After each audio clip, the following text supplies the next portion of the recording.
नमस्कार, मैं डॉक्टर सीमा Sharma SC Sanskrit classes में आपका स्वागत करती हूँ। आज हम संज्ञा प्रकरण में पद संज्ञा करते हैं। इसका सूत्र है सुप तिगंतम पदम।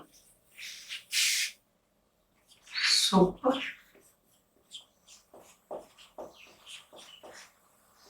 तिगंतम पदम।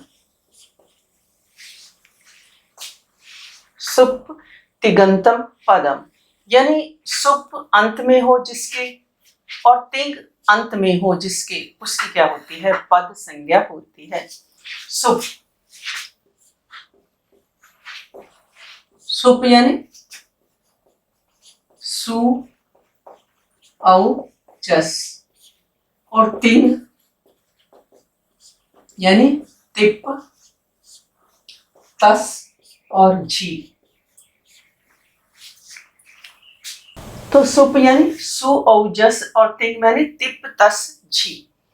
तो सुप अंत में हो जिसके और तिंग अंत में हो जिसके, उसकी क्या होती है?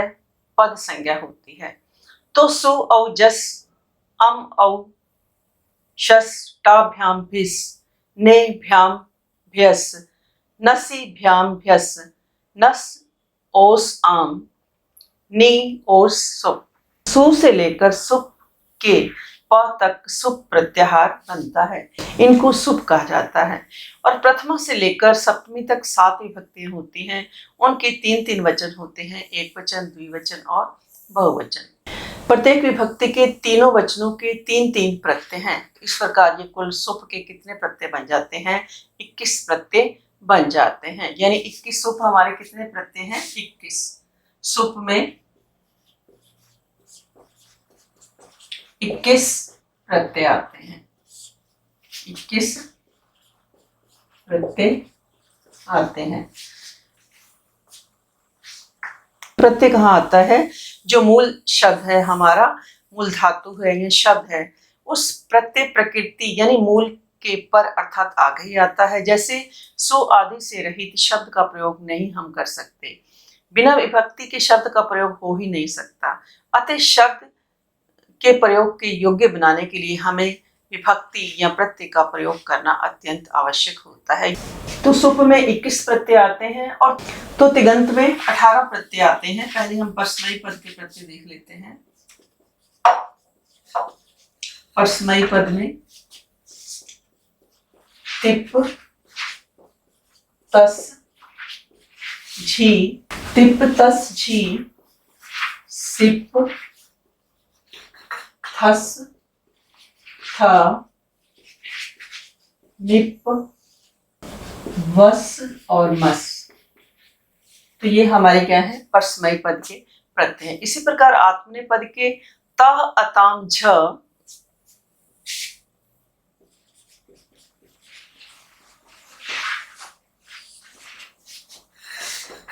त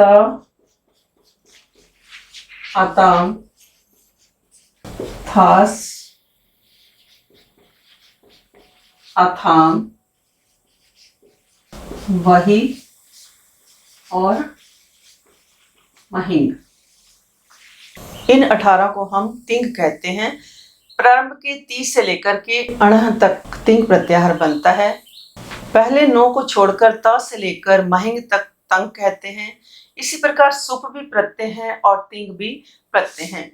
राम प्रातिपदिक है और इसमें सु प्रत्यय है। पठ धातु है। तिप तस झी क्या है? प्रत्यय है। यानी बिना तिप तस झी के प्रत्ययों के बिना तिगंत नहीं बन सकते। अकेले शब्द को पद नहीं कह सकते। इसी प्रकार अकेले धातु को भी पद नहीं कहा जा सकता। जब शब्द में सु और जस प्रत्यय होंगे तभी वो सुबंत बनेंगे। जैसे हमने क्या लगाया राम में, जैसे हमने क्या किया राम में सु प्रत्यय लगाया, तो तभी ये क्या बनेंगे? सुबंत बनेंगे। राम जमा औ किया रामौ, ये क्या बन जाएगा? राम है और ये रामौ। इसी प्रकार सु औ जस, राम में जस प्रत्यय किया तो क्या बन जाएगा? रामा। शब्द हमारा क्या बन जाएगा? रामा।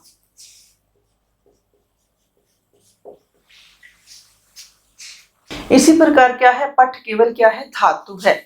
पठ में हम क्या करेंगे, पठ केवल क्या है, धातु है। पठ केवल धातु है। इसमें हम जब तिप तस और झी प्रत्यय लगाएंगे तभी ये क्या बनेंगे, तिगंत बनेंगे। जैसे पठ में हमने क्या किया, तिप प्रत्यय किया तो क्या बन जाएगा, पठती। पठ में हमने तस किया तो पठते। पठ में हमने झी किया तो क्या बन जाएगा, पठंती। तो पठ में हम टिप तस छी प्रत्यय लगने पर ही इनकी क्या है, पद संज्ञा होती है। यानी बिना प्रत्ययों के ना तो हम सुबंत बना सकते हैं और ना ही क्या है, हम तिगंत शब्द बना सकते हैं।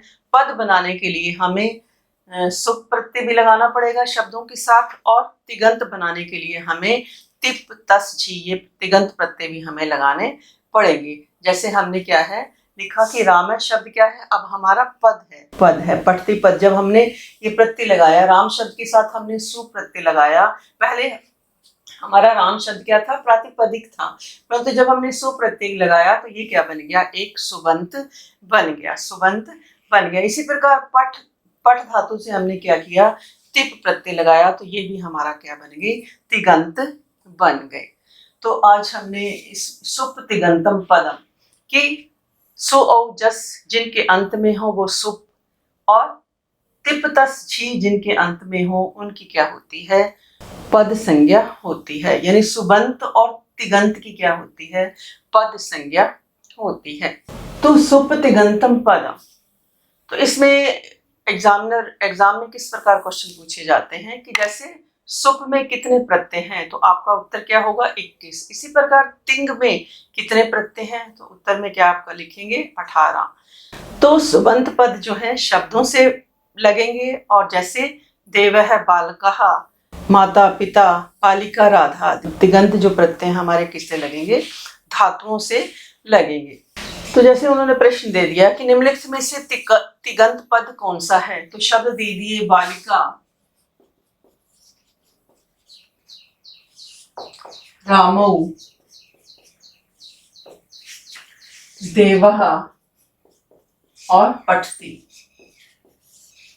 तो इसमें तिगंत पद हमारा कौन सा है, पठती। इसमें क्या आ जाएगा हमारा तिगंत पद क्या है, पठती। तो इसी प्रकार निम्न में से वो पूछे कि सुबंत पद कौन सा है, तो ऑप्शन में दे दें सेवते, लभते, क्रोशी या राम है, तो आपको उत्तर क्या होगा। इसी प्रकार वो क्या दे दे कि निम्न में से सुबंत पद कौन सा है, सुबंत पद